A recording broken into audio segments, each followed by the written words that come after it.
السلام عليكم ورحمة الله وبركاته. ازيكم حبايبي؟ عاملين ايه؟ يا رب تكونوا بخير. كل سنة وانتم طيبين. طبعا زي ما انتم شايفين كده اكيد كتير عارف انا هنا بعمل ايه. انا هنا حاطة سمنة على زيت، خليط يعني ما بين ده وده علشان اعمل بشاميل. واللي انتم شايفينها هنا دي على فكرة دي قنصة، يعني هعمل النهاردة المكرونة بالكبد والقوانص. انا فرمت القوانص في الكبة وخليتها زي اللحمة المفرومة، ونزلت بيها في الحلة، وبعد كده فرمت اديت فرمة للكبدة زي ما انتم شايفينها نازلة سايلة خالص. انا عايزة اقول لكم ان انا هعملها زي اللحمة المفرومة بالظبط. وهنا فرمت البصل برضو مع قرن فلفل وحطيتهم كده بعد ما اديت للكبدة والقنصة كام تقليبة كده. وهنا البشاميل السمنة كانت سخنت ونزلت بالدقيق على السمنة وشوحتهم كويس، وبعد كده نزلت باللبن. وهنا بقى كنت انا بحب احط للبشاميل، شايفين هنا بوريكم البشاميل عن قرب يعني البشاميل والعصاج اللي هو عصاج الكداب مثلا. هنا بقى نقلت الحلل زي ما انتم شايفين كده علشان اسلق المكرونه. هناك البشاميل ده حطيت له طماطم لان عندنا هنا اخدوا عليه بقى كده، يعني خلاص ما بيحبوش الابيض خالص.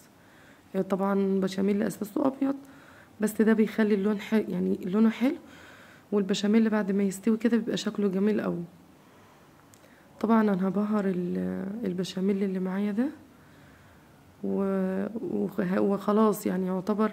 وزي ما بهرت البشاميل بهرت اللحمه المعصجه الكدابه يا جماعه، اللي هو عباره عن كبد وقوانص.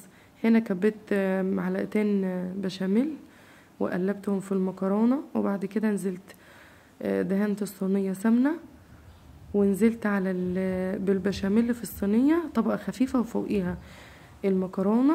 وبعد كده حطيت، شايفين ما شاء الله ملت معايا الصينيه، يعني بترمي كميه حلوه قوي اللي هي بتعمليها في الكبه. انا هنا بقى دخلتها الفرن وزي ما انتم شايفين كده ما شاء الله طلعت لونها كده، بس كانت بردت حاجه بسيطه علشان كده مش عارفه، يعني هي لسه سخنه.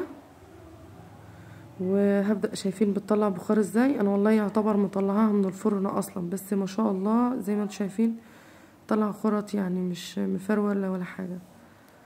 انا طبعا هغرف باقي الاطباق، بس انا هنا حبيت اوريكم عشان كان خلاص المغرب هيأذن. طبعا كل سنة وانتم طيبين. وصحن البلح، وهنا معانا العصير، عصير جوافة.